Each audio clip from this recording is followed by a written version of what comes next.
Segredos do ocultismo.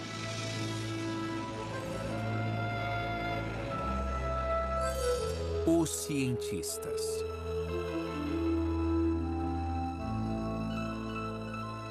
Pode a mente humana afetar o universo, controlar o ambiente ou mesmo o tempo?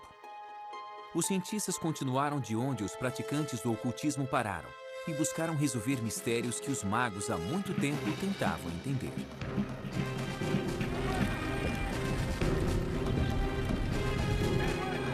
17 de março de 1863.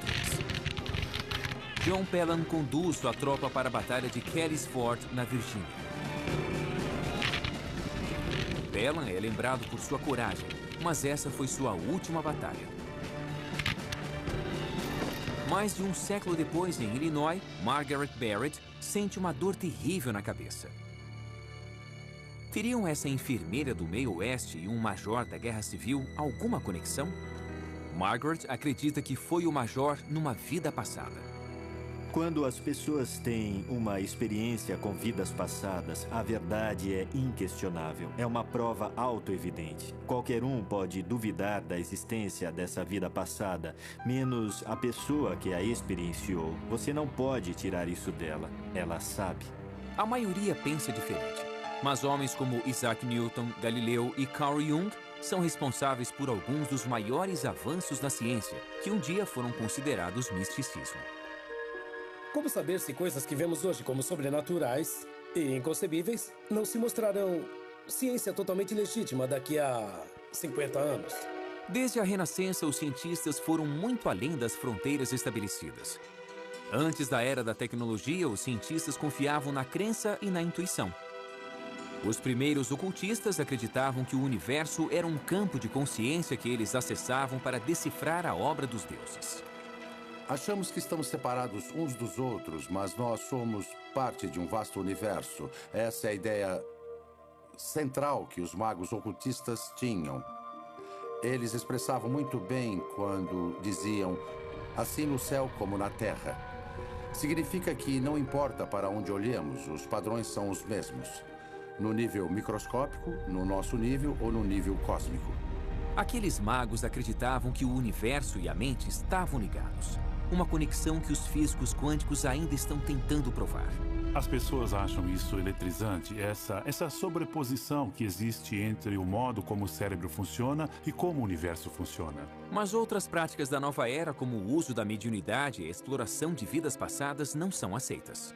Todas essas experiências que dizem ser ocultistas, às vezes se originam do corpo de uma patologia cerebral. E isso faz a gente repensar sobre a causa desses fenômenos. Só porque pessoas com epilepsia no lobo temporal experienciam Deus, não precisam negar a ideia de Deus. Mas isso te faz pensar sobre o que é experiência religiosa, porque há conexões neurais que predispõem à religiosidade e ao misticismo. O elo entre magia e ciência sempre foi forte. E uma vez que o místico é provado, se torna um fato científico. É uma busca que tem moldado a visão de mundo do homem desde os tempos de Newton. Isaac Newton nasceu no século XVII, quando o homem ainda acreditava que a Terra era o centro do universo. Ele é conhecido tanto como o pai da ciência moderna, como o último dos grandes magos. Newton era de um intelecto extraordinário. Ele podia se concentrar por horas intermináveis, às vezes durante dias, numa única questão, e mantinha em mente todas as partes. Newton imaginava vividamente suas teorias e somente depois as levava para o campo dos experimentos, uma prática hoje chamada de estado alterado de consciência. As pessoas podem fazer isso ao correr ou se exercitar.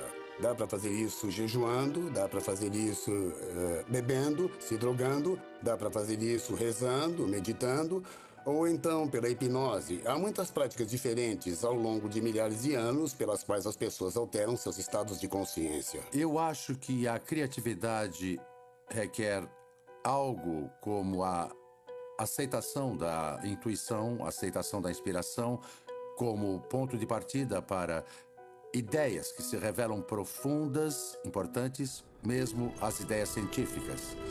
Se você se abre para o cosmos, você se abre para novos conhecimentos. Newton se apoiava em grande parte num homem que morreu em 1642, o mesmo ano em que ele nasceu, Galileu. Quando Galileu estava mapeando as estrelas e os planetas, a astrologia já era uma ciência de alguns séculos. Nas antigas escolas de mistério, vamos dizer dos egípcios, assim como dos pitagóricos, a meta era se conectar com os deuses e implorar que eles fizessem algo. Os deuses, com seu poder, poderiam atender.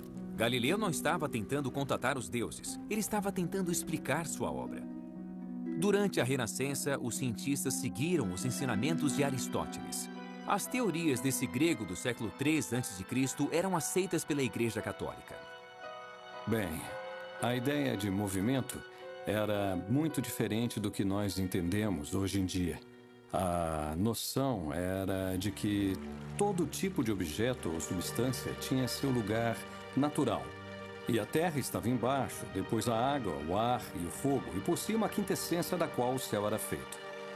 Os objetos tenderiam a permanecer em seus locais naturais, e para movê-los você precisaria empurrá-los continuamente. Ele também dizia que a Terra era o centro do sistema solar e que um objeto pesado cairia mais rápido que um mais leve. Até Galileu, essas eram verdades aceitas. Galileu confirmou que a Terra girava em torno do Sol. Aristóteles achava que a matéria cai porque conhece seu lugar no cosmo. A mão de seu criador a guiaria de volta ao local de origem. A compreensão de Galileu da gravidade era bem mais avançada. E ele usou métodos científicos para provar suas teorias. Aristóteles, um grande pensador, achava que objetos pesados caem mais rápido do que objetos leves. E precisaria de 5 minutos para testar isso. Tudo o que ele precisava era de 5 minutos para subir numa casa, pegar uma rocha, uma ervilha e jogá-las ao mesmo tempo. Ele nunca testou. A razão é que o conceito de experimento é estranho para a mente humana. Mas não para Galileu. Ele fez o experimento e viu que eles caem no mesmo ritmo. É por isso que pensamos em Galileu como um grande gênio. Porque ele mesmo disse, podemos fazer perguntas sobre a natureza, não ter noções pré-concebidas. Podemos começar nos perguntando, o que acontecerá se eu jogar a rocha e a ervilha? E veja só, ele descobriu algo contra-intuitivo, que qualquer um pode testar e verificar. Galileu desacreditou completamente a sagrada visão de mundo aristoteliana endossada pela Igreja e pagou caro por isso. Os cardeais da Inquisição rejeitaram suas teorias. Ele continuou publicando e por isso foi considerado culpado por heresia. Galileu foi condenado à prisão domiciliar em 1633 e passou o resto da vida sob a vigilância da Inquisição. Levou 350 anos para a Igreja admitir que estava errada. Nesse meio tempo, Newton havia confirmado as conclusões de Galileu. Isaac Newton era fascinante. Ele nasceu num dia de Natal, era filho de uma viúva. Ele foi criado em um ambiente um tanto austero até sair para a universidade e jamais abandonou a academia. Ele estudou pelo resto da vida. Desde jovem, estudou tudo que havia disponível para estudar. A Renascença havia se alimentado da redescoberta de textos perdidos dos antigos gregos e dos ocultistas. Acadêmicos como Newton se empenhavam para descobrir novas ideias na ciência, religião e magia. Newton não era apenas um cientista, era um alquimista declarado. Muitos dos homens mais brilhantes da história, inclusive Isaac Newton, foram para a alquimia, foram atrás de várias questões ocultas porque queriam descobrir como as coisas funcionam e queriam ir tão longe quanto precisavam para satisfazer suas mentes curiosas. Na época de Newton, não havia grande distinção entre magia, espiritualidade e ciência. Os cientistas usavam qualquer método para expandir seus conhecimentos. Ele gastou anos procurando pela joia mais preciosa da alquimia, a pedra filosofal. A pedra não era uma gema concreta, mas um nível mais elevado de consciência que levaria a novas descobertas científicas e espirituais. Sozinho em seu quarto com experimentos alquímicos, Newton ficava dias sem comer ou dormir. Quem estuda a criatividade diz que há vários estágios. Primeiro é preciso aprender tudo o que der. Depois deixar tudo isso incubado, como que borbulhando dentro de você. Depois vai se tornar algo como uma inspiração. Era o que os alquimistas tentavam fazer na época e o que Newton fez com tanto sucesso. Newton partiu do desafio de Galileu de refutar Aristóteles. Quando ele se concentrou na teoria de Aristóteles dos objetos em queda e da órbita dos planetas, ele chegou à mais importante descoberta da física, a gravidade. Isso mudaria tudo. Quando Newton pensou na gravidade, ele teve que conceber a ideia de que dois corpos podem atrair um ao outro à distância. E ainda hoje nós lutamos para entender como isso acontece. Quero dizer, como é que o Sol sabe que Júpiter está ali? Ninguém sabe. O ramo emergente de cientistas empiristas se sentiu desconfortável com a ideia de que um objeto pode afetar outro objeto sem tocá-lo, sem estar conectado com ele de algum jeito. Mas eis que Newton surge com uma teoria matemática que se encaixa perfeitamente nas observações astronômicas, mas que requer que haja uma força entre dois objetos diferentes quando não há nada entre eles. Ele basicamente se baseava na ação à distância, não importando o quanto isso incomodasse a ele mesmo ou qualquer outro. Newton também foi o primeiro a descobrir as propriedades da luz e acreditava que a luz era composta de partículas. A visão aristotélica de mundo não aceitava a ideia de átomos, de componentes indivisíveis dos objetos. Mas fica bem claro nos textos de Newton sobre a luz que ele teve algumas ideias definidas sobre isso. Ele pensou na luz como uma corrente de minúsculas partículas movendo-se rapidamente, corpúsculos, como ele a chamou. Em 1687, Newton publicou sua obra-prima, Principia, e se tornou uma sensação internacional. Nesse livro, ele desenvolveu suas 3 leis do movimento: a lei da inércia, a relação entre força e movimento e a última regra: para toda ação, há uma reação oposta e de igual intensidade. Em 1660, um espectro do passado assombrava Londres: a peste negra. 70 mil pessoas morreram e logo depois houve o grande incêndio. Mas em meio a esse tumulto, havia uma sede por ciência. Em 1660, um grupo de elite de cientistas britânicos formou a Sociedade Real, a primeira organização da história devotada à ciência. A Sociedade Real começou como uma espécie de clube dos inteligentes. Eles se reuniam e discutiam todo tópico concebível. Talvez fosse um pouco arriscado, é claro, porque a todo momento a Inglaterra tinha espasmos de repressão religiosa. A ameaça da igreja não os deteve. O próprio Newton liderou a Sociedade Real por 24 anos, mas este foco quase místico iria inspirar uma nova geração a olhar para o universo interior. O cérebro humano, olhado superficialmente, é uma máquina bem ajustada de neurônios e nervos perfeitamente sincronizados para movimento, aprendizado ou até defesa. Mas o cérebro não tem apenas impulsos elétricos. Este órgão notável contém pensamentos, memórias e alguns diriam até mesmo a alma. A descoberta da gravidade por Newton transformou a maneira como a ciência entendia o universo, mas outro membro da Sociedade Real, Thomas Willis, estava prestes a superar Aristóteles em outro campo, a medicina. Willis começou a primeira exploração científica do cérebro e de seu software, a mente.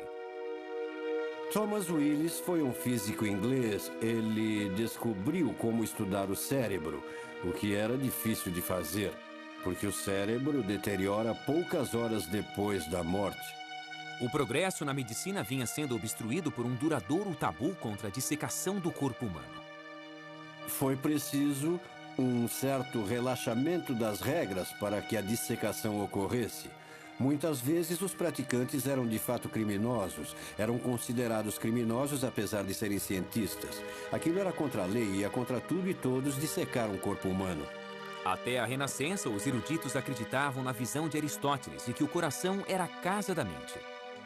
Poucos na medicina poderiam conceber que aquela massa branca disforme dentro do crânio poderia ser a morada da razão e da expressão artística. Willis suspeitava que o cérebro tinha mais do que seus colegas supunham. Então ele descobriu uma maneira de preservar o cérebro para distinguir cada uma de suas partes de uma maneira que ninguém soube fazer antes. Como Newton, Willis era um alquimista e usava o experimento para tentar chegar à verdade. Willis foi o primeiro a dissecar os nervos que levam ao cérebro.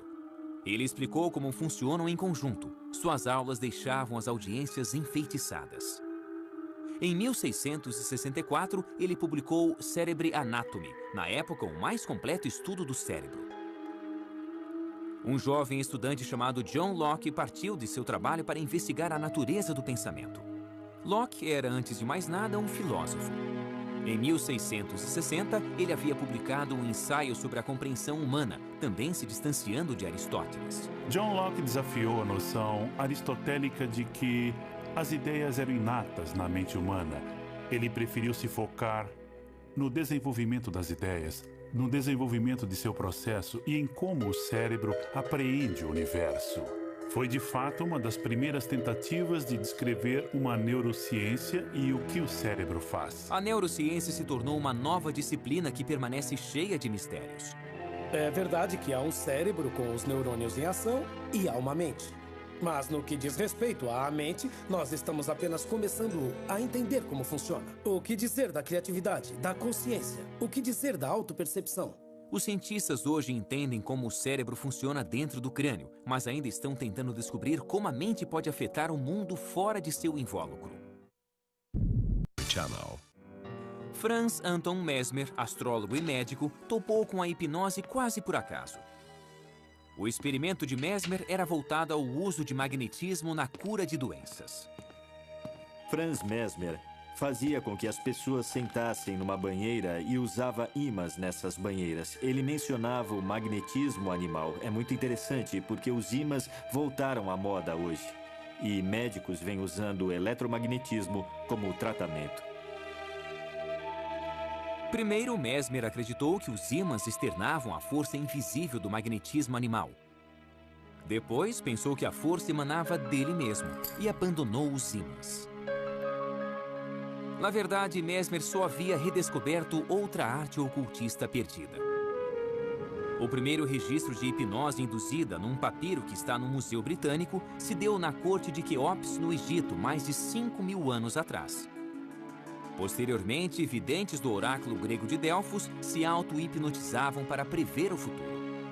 A hipnose, tal como praticada hoje nos Estados Unidos, começa com Franz Mesmer. Mas se você olhar mais para trás, toda cultura tem um jeito de entrar em transe. Pode ser usando música, pode ser usando dança, pode ser sentado em meditação. Seu tratamento se tornou popular em 1770 e a fama de Mesmer logo se espalhou quando inúmeros pacientes afirmaram terem se curado através do mesmerismo. Ele podia colocar as pessoas em transe e sugerir a elas coisas que eram boas, como se curarem, como ficarem bem. Ele ficou famoso por isso, o que levou à criação de um comitê de cientistas. Aliás, Benjamin Franklin era um deles. Eles tentavam decidir se algo daquilo era real ou não. Eles disseram, bem, o mesmerismo funciona, mas achamos que funciona por causa da imaginação, não por um princípio operacional. Mesmer foi acusado de charlatanismo por muitos. Mas em 1843, o cirurgião londrino John Ellison começou a usar o que chamou de coma hipnótico para realizar uma cirurgia complexa sem dor. A anestesia ainda não havia sido inventada e a técnica de Ellison resultou em mais de 300 operações bem-sucedidas. Mas a influência de Mesmer teve vida curta. Com a descoberta do éter, a hipnose foi novamente dispensada pela medicina tradicional. Então, em vez de aceitar a ideia de que nossas crenças podem nos ajudar a nos curarmos e nos recuperarmos, eles apenas descartaram a obra de Mesmer. Mas ele havia criado os fundamentos da hipnose moderna, uma prática que hoje é aceita normalmente como uma forma de tratamento pela medicina. A hipnose requer sugestão e imaginação. Nosso corpo não pode distinguir entre experiências reais e imaginadas. Por exemplo, há um estudo recente sobre raiva e doenças cardíacas. Para deixar as pessoas com raiva, os pesquisadores faziam com que elas imaginassem situações que as deixassem com raiva. E quando elas se imaginavam com raiva, seus corpos respondiam como se houvesse um motivo, uma causa para a raiva, e havia uma mudança notável. Mas o mais belo desse experimento é o poder da imaginação. Nossa imaginação pode nos deixar nervosos. Nossa imaginação pode nos deixar alegres ou tranquilos. Se ficamos com raiva ou alegres, é escolha nossa. Todo um campo de medicina alternativa se desenvolveu utilizando técnicas de sugestão para promover a cura. Há mais de 22 estudos realizados com visualizações na cura do câncer. 18 deles mostram conclusivamente que a visualização ajuda a combater o câncer.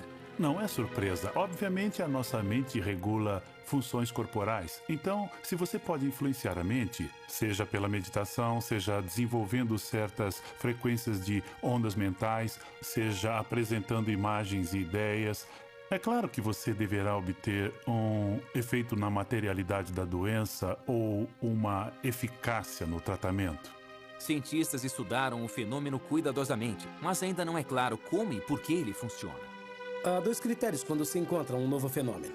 Um é, ele se encaixa no panorama do que sabemos em ciência ou sobre a mente? O segundo é, pode repeti-lo? A hipnose é rejeitada pela primeira razão, que não é o melhor motivo. Ou seja, como situá-la no que sabemos sobre mente e cérebro? O que é hipnose? Como você entra na mente de alguém e o faz abanar a mão ou agir como um bobo? Não faz sentido. Rejeite. Mas e o segundo critério, repetibilidade? Você pode repeti-la até em centenas de pessoas. E isso vem nos desafiando há uns 100 anos. Sabemos que é um fenômeno válido, perfeitamente legítimo, mas só não temos uma explicação para ele. Antes de Mesmer, os médicos lutaram por séculos para entender os problemas que eles viam em seus pacientes e que não podiam ser explicados pela ciência médica da época. Em 1885, a humanidade estava mudando. Carl Benz havia criado o primeiro veículo movido a gasolina. O Dr. Sigmund Freud estava numa grande empreitada, tentando resolver os problemas emocionais de seus pacientes. Ele tentou a hipnose. Colocando seus pacientes em transe, ele descobriu que eles se lembravam de traumas do passado. Os físicos haviam desenvolvido uma nova compreensão sobre a energia. Ela não podia ser destruída, apenas transformada. Freud se inspirou nessa descoberta. Ele era brilhante, tinha opiniões firmes e era um grande estudioso. Então, ele olhou à sua volta e viu um conhecimento sistematizado que ganhava força no que era chamado de ciência natural e que depois se tornou a física. Ele pegou aquelas metáforas e as passou para a psique. Freud descobriu o inconsciente. Ele viu a personalidade humana como um sistema de energia psíquica. A energia que não se expressava conscientemente se desviava para o inconsciente do paciente, criando as neuroses. Freud identificou a energia sexual reprimida como a causa de toda doença mental. E as ideias dele ainda estão muito em voga. Ainda pensamos em como nossos desejos mais profundos são reprimidos e suplantados por outras motivações. É a extrapolação freudiana do modelo físico para o domínio psíquico. Freud inventou a psicanálise como um método para liberar os traumas sexuais enterrados no inconsciente. Era uma nova fronteira no estudo da consciência, e apesar de muito do trabalho de Freud ter sido contestado, sua obra propiciou os fundamentos da psicologia moderna. Conservador, Freud jamais se deixaria identificar como um ocultista, mas um de seus seguidores provaria ser tanto um pioneiro nessa área quanto um praticante de ocultismo.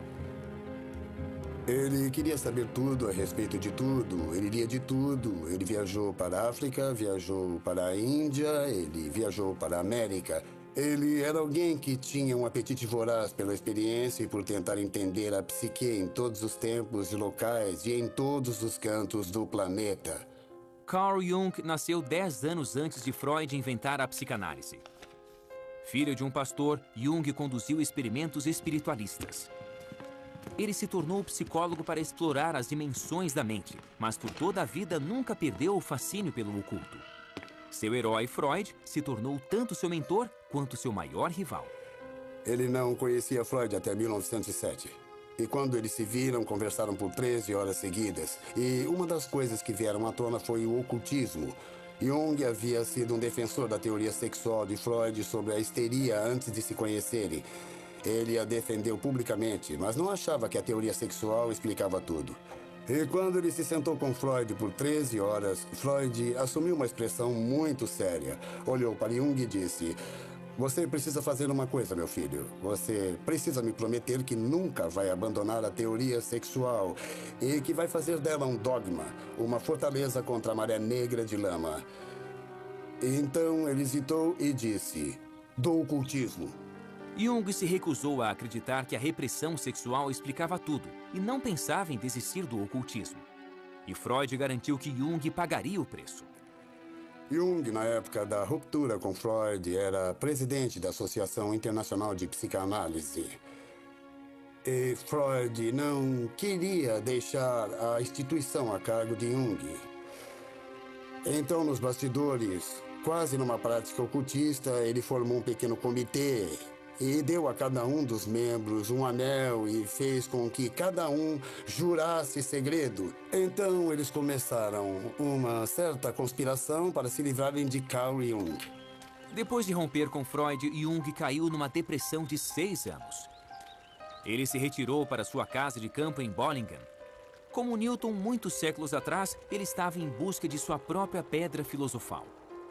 Ele lutou contra sua depressão e emergiu com um novo tipo de psicologia, imbuída de pensamento místico. Ele usou cartas de tarô, usou astrologia. Mas mais importante do que cartas de tarô ou astrologia é que Carl Jung acreditava na intuição. Jung disse uma vez: o que o terapeuta faz é por seu paciente em contato com a intuição. E quando o terapeuta faz isso, seu trabalho está feito. Durante seu retiro, Jung concluiu que era pela astrologia, a alquimia, a mitologia e o I Ching que os primeiros magos investigavam a consciência humana. E deu seu grande salto, vendo a psique como um campo de energia muito maior do que a personalidade individual. Ele a chamou de inconsciente coletivo. O inconsciente coletivo inclui todas as coisas que não nos são pessoais, que nos transcendem, que são os conteúdos transpessoais e impessoais do inconsciente, que Jung chamou de arquétipos. São componentes tipicamente humanos, que não têm nada a ver conosco pessoalmente, não dizem respeito a experiências pessoais, não são sobre nossa mãe ou nosso pai, são sobre nossa própria ideia de mãe e pai. Tanto Jung como Freud praticaram os estados alterados da consciência usados por magos para obter seus maiores insights.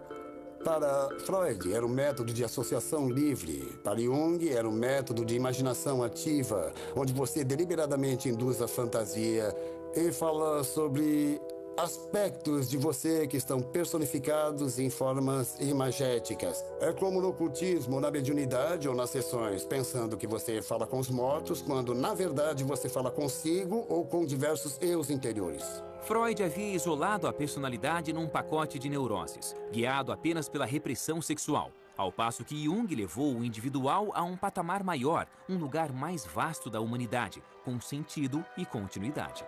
Nós temos tanto o inconsciente pessoal como o inconsciente coletivo. O inconsciente pessoal está mais alinhado com a nossa alma e o inconsciente coletivo é a sabedoria, os arquétipos, os mitos, as universalidades que qualquer um pode tatear. Então todos temos nosso caminho pessoal e todos temos um caminho coletivo. As ideias de Jung inspiraram muitas práticas da nova era. A mediunidade pode talvez vir de algo como o inconsciente coletivo de Jung. Provavelmente a maioria dos médiuns diria que vem de um nível mais alto de sabedoria. E talvez seja a mesma coisa. Sem dúvida, esse é um conceito que se relaciona com o inconsciente coletivo. Mas a apresentação típica é como se uma entidade, uma alma desencarnada, um grupo delas que existisse em outra dimensão, decidisse nos ajudar ao incorporar sua sabedoria num de nossos amigos ou vizinhos. Durante séculos, o estudo do universo e da mente foram disciplinas separadas. Em 1905, com 30 anos de idade, Jung conheceu um jovem alemão que trabalhava como escriturário num escritório de patente suíço, Albert Einstein. De certa forma, Einstein tinha um coração místico. Quando criança, ele havia observado os movimentos da agulha de uma bússola e jurou que um dia iria conhecer a mente de Deus. Como Newton, ele entrava em estados alterados da consciência que chamava de exercícios mentais e intuitivamente chegou às suas descobertas. Somente mais tarde, Einstein iria retomá-las com fórmulas e provas. Naquele ano, Einstein publicou 5 artigos sobre a nova física no jornal Annalen der Physik. Teorias que reescreviam as regras do universo. Nelas, ele apresentou a teoria da relatividade, defendendo que tempo e espaço são relativos, conceitos mutáveis, não absolutos. Newton desenvolveu aquelas maravilhas, a lei do movimento, da gravidade e outras que pareciam funcionar como um relógio, e deixou todo mundo contente, por mais revolucionário que fosse na época. Porque descobria-se que o mundo, o universo, era como um relógio gigante e que tudo funcionava de maneira ordenada. Einstein apareceu e disse, bem, isso pode ser assim, mas também é relativo. E virou tudo de ponta cabeça de novo. Nas notas autobiográficas de Einstein, ele pedia a Newton que o perdoasse por revolucionar a ciência da física. Einstein, enfim, resolvia a contradição que Newton havia observado no comportamento da luz. A luz age como uma onda, mas às vezes age como partícula, e no processo ele finalmente provou a intuição de Newton a respeito da existência de átomos. O efeito fotoelétrico, como é chamado, se você direcionar um feixe de luz contra uma peça de metal, vai arrancar elétrons. E a teoria das ondas não dá conta dos detalhes de como isso acontece. Então veio Einstein, em 1905, e foi capaz de demonstrar o efeito fotoelétrico perfeitamente ao dizer que, quando a luz interage com o metal, chega em diferentes feixes de energia que dependem só da frequência da luz, não de sua intensidade. Então ainda é uma onda, pois frequência é um conceito de onda, mas age como partícula. Anos depois, Jung registrou que o gênio de Einstein havia influenciado todo o seu trabalho intelectual. E a teoria fotoelétrica de Einstein dava os fundamentos para futuras contradições no mundo subatômico da física quântica. A consciência parecia afetar o universo. Einstein tinha uma convicção basicamente filosófica, de que a teoria da física poderia ser completa, de que se você souber tudo o que há para saber sobre um sistema, você pode prever tudo o que vai se passar dali em diante. Na física quântica não há absoluto. Tudo muda de acordo com a observação. Há uma frase famosa de Einstein que é: Deus não joga dados com o universo, que ele repetiu tantas vezes que um de seus colegas, não sabemos quem, disse: dá para parar de dizer a Deus o que fazer? Einstein rejeitou a física quântica, mas a física quântica não poderia ser ignorada. Os conceitos do ocultismo iriam ajudar a entender algo sobre esse território não mapeado. Para o novo ramo de físicos quânticos, a própria mente tinha um papel integral. O comportamento da matéria depende completamente do observador. A ideia de que a física ou de que a realidade física é, de certa forma, um construto da mente, ou que dependa dela, é certamente uma das maneiras de se interpretar a mecânica quântica, e esse é um dos motivos pelo qual se gera tanta discussão, porque algumas pessoas gostam muito dessa ideia e outras detestam. Os físicos quânticos chamam isso de problema do observador. Se apenas seres conscientes podem ser observadores, então estamos intimamente conectados à própria existência da realidade. Sem nós, haveria apenas uma superposição de possibilidades em expansão, com nada definitivo acontecendo de fato. 15 anos depois da publicação dos artigos revolucionários de Einstein, Wolfgang Pauli, mal saído da adolescência, escreveu uma exposição brilhante da teoria da relatividade de Einstein. Os dois pioneiros da mecânica quântica, Max Born e Niels Bohr, encorajaram Pauli a se juntar a eles em seu campo. As grandes questões se tornaram a obsessão de Wolfgang Pauli. Apesar de ser um homem difícil e perturbado, Pauli era um mestre da intenção. Os cientistas falavam do efeito Pauli. Seus colegas nos laboratórios experimentais de física diziam: Pauli, por favor, fique longe. Porque assim que ele chegava no laboratório, todos os experimentos paravam de funcionar. Eles diziam até mesmo que se Pauli chegasse à cidade num trem, os experimentos iriam parar de funcionar.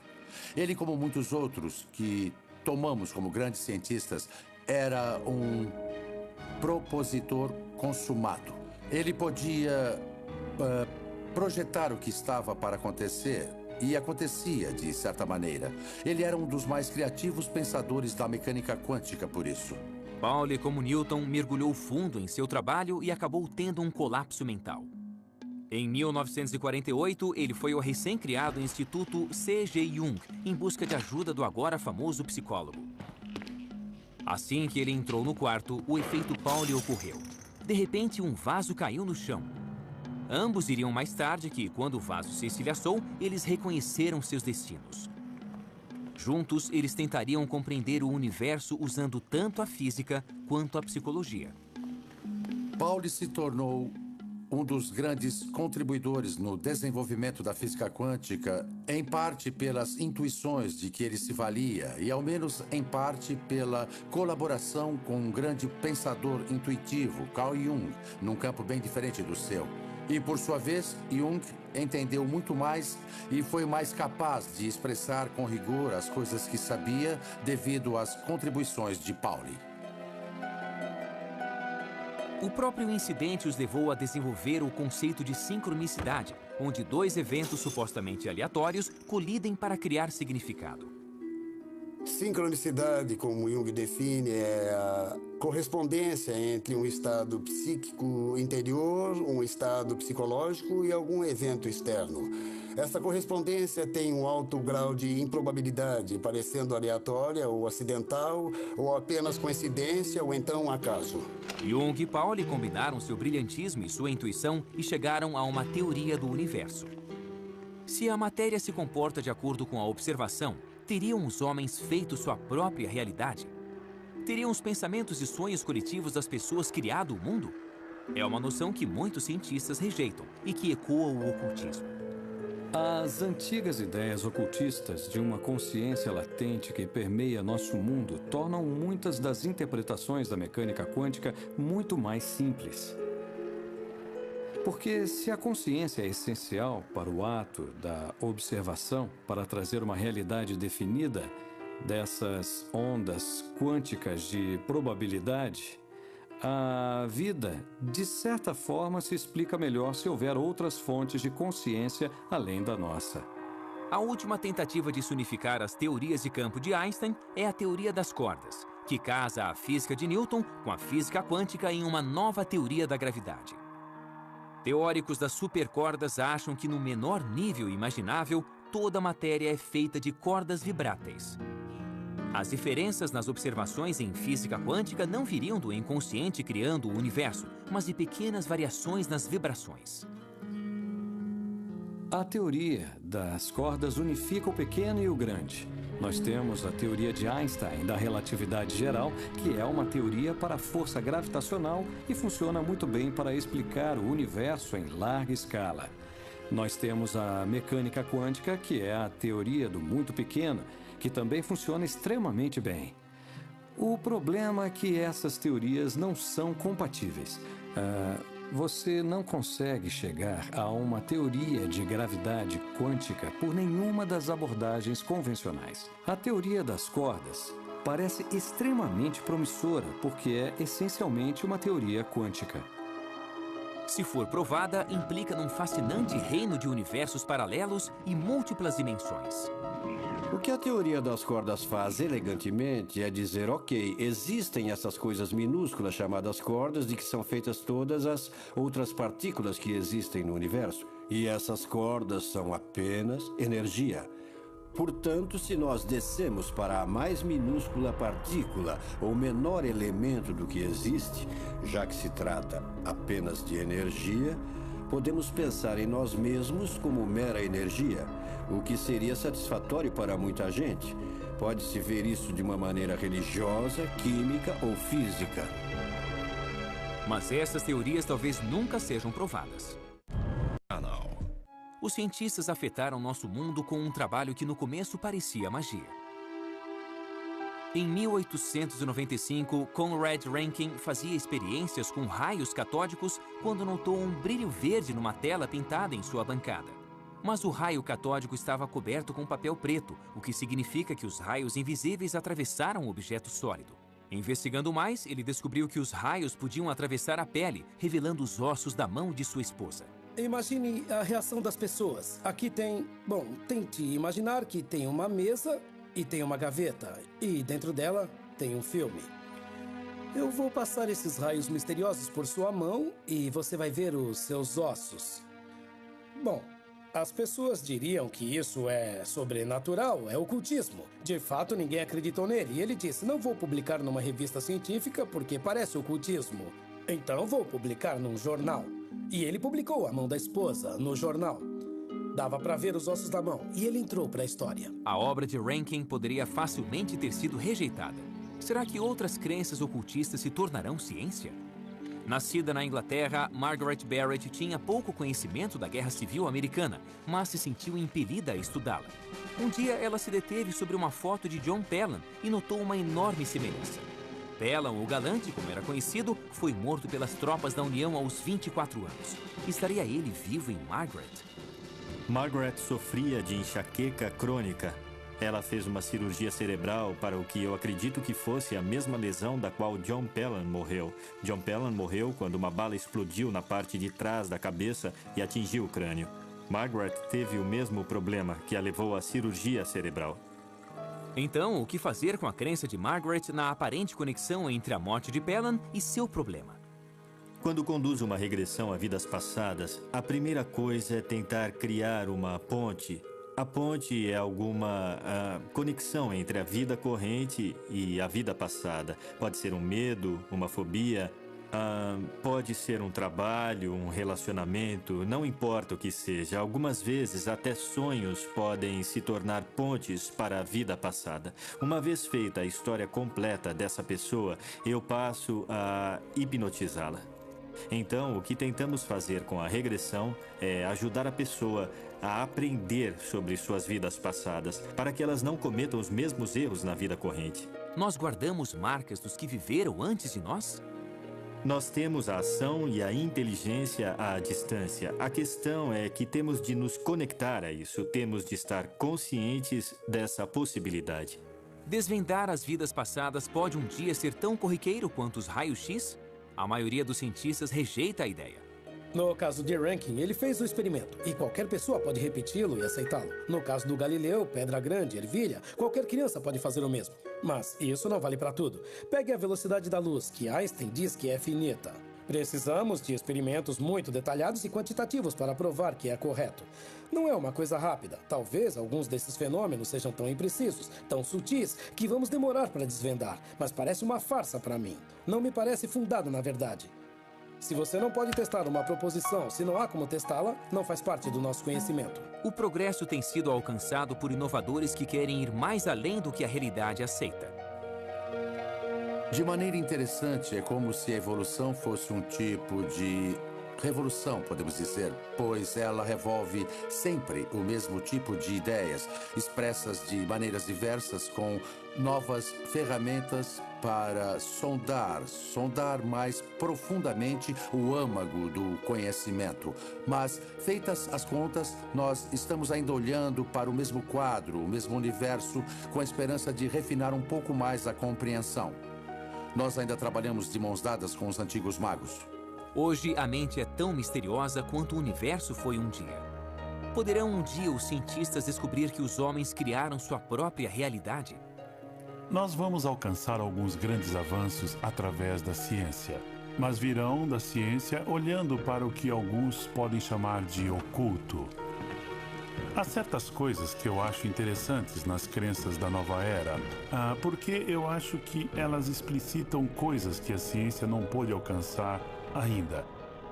Eu acho que para tudo que ainda não temos uma explicação científica hoje, vamos no fim explicar cientificamente. Somente o tempo irá dizer que revoluções nos aguardam na encruzilhada entre a ciência e o ocultismo.